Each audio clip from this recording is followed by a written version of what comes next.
प्रीतीज world ह्या माझ्या YouTube चॅनलवरती मी प्रीती तुम्हा सगळ्यांचं स्वागत करते. आम्ही आलेलो आहोत गुहागरला.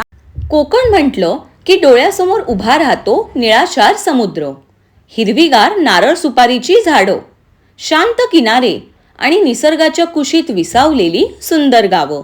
अशाच कोकणातील एक रत्न म्हणजे गुहागर. रत्नागिरी जिल्ह्यातील गुहागर हे सुमारे 5 किलोमीटर लांबीच्या स्वच्छ आणि नितांत सुंदर समुद्र किनाऱ्यासाठी ओळखले जाते. समुद्र किनाऱ्याची शांतता, कोकणातील अस्सल खाद्य संस्कृती, प्राचीन मंदिरे आणि निसर्ग सौंदर्य यामुळे गुहागर पर्यटकांच्या मनात एक खास स्थान निर्माण करते. येथील श्री व्याडेश्वर मंदिर हे केवळ गुहागरचे ग्रामदैवतच नाही, तर अनेक चित्पावन ब्राह्मण कुटुंबांचे कुलदैवत देखील आहे आणि श्री दुर्गा देवी अनेक कुटुंबियांची कुलदेवी. त्यामुळे ह्या ठिकाणाला धार्मिक आणि ऐतिहासिक दोन्ही महत्त्व लाभले आहे. गुहागरला आम्ही नेमकं कुठे आणि काय खाल्लं ह्याची माहिती आज मी तुम्हाला देणार आहे. मंदिरापासून अगदी 2 मिनिटांच्या अंतरावर भावे यांचे हॉटेल योगेश्वरी आहे. इकडे तुम्हाला नाश्ता आणि जेवणासोबत खरेदीसाठी काही खास कोकणी पदार्थ जसं की कोकमागळ, फणसाचे गरे, फणस पोळी, आंबा पोळी, वेगवेगळ्या प्रकारची लोणची आणि बरंच काही काही मिळेल. सध्या गॅस शॉर्टेज असल्यामुळे फक्त थाळीच अवेलेबल होती. स्पेशल थाळीमध्ये 3 पोळ्या, आमटी भात, 2 प्रकारच्या भाज्या, मिरगुंड, ताक, श्रीखंड आणि तोंडीला लावायला कोशिंबीर आणि लोणचं होतं.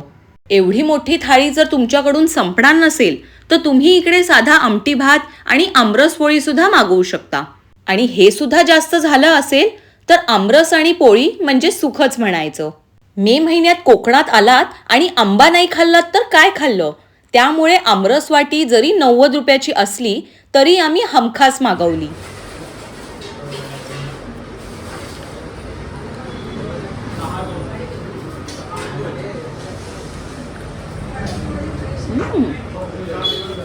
हापूस आहे, फारच कमाल. लोणचं कसले माहीत नाही, ट्राय करूया.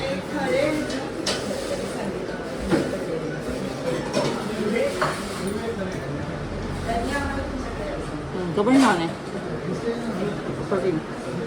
एका वाटीत पोट आणि मन भरलं नाही म्हणून आम्ही 2 वाट्या आमरस मागवला आणि अप्रतिम चव होती इकडल्या जेवणाची. साधी पण मनात अगदी घर करून जाणारी.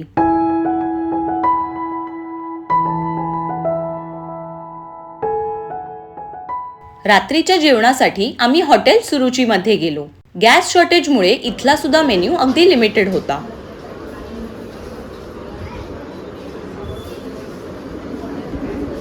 ही 1 वाटी फणसाची भाजी होती 60 रुपयाला आणि आमरस वाटी 80 रुपये.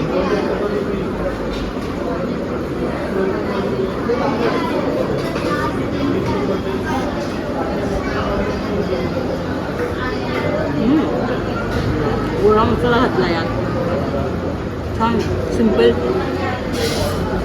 मस्त. आमरस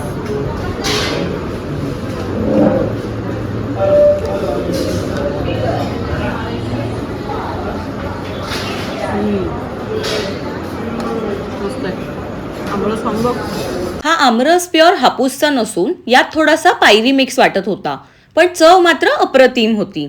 नाश्त्याचे काही पदार्थ हे फक्त रात्री 8 वाजेपर्यंतच उपलब्ध असतात. नशिबाने आम्ही 8 वाजता गेल्यामुळे आम्हाला थालीपीठ खायला मिळालं. घे थालीपीठ.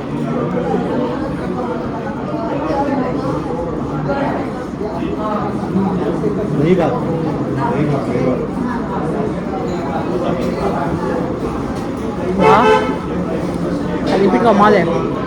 तीळ घातलेत, कांदा घातलाय, खुसखुशीत आहे. वाव. मस्त गरमागरम वाफवलेले शेवटचे 2 उकडीचे मोदक हे आमच्या नशिबातच होते.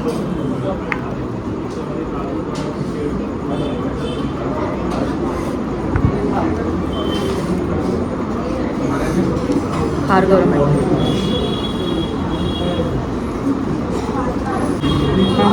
मोदकाची चव सुद्धा छानच होती, पण आतलं सारण कमी आणि बाहेरची पारी जरा जाड होती. गोडवा सुद्धा मला जरा जास्तच वाटला. त्यामुळे मोदक आणि फणसाच्या भाजीपेक्षा मला थालीपीठ जास्त आवडलं.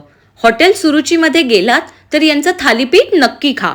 आणि हॉटेल योगेश्वरीची आमरस पोळी. जोगज्जींकडे खूप गर्दी आणि वेटिंग असल्यामुळे तिथे आम्हाला काही खायला मिळालं नाही. पण त्या व्यतिरिक्त गुहागरला तुम्ही कुठे आणि काय काय खाता हे कमेंट सेक्शनमध्ये मला नक्की सांगा.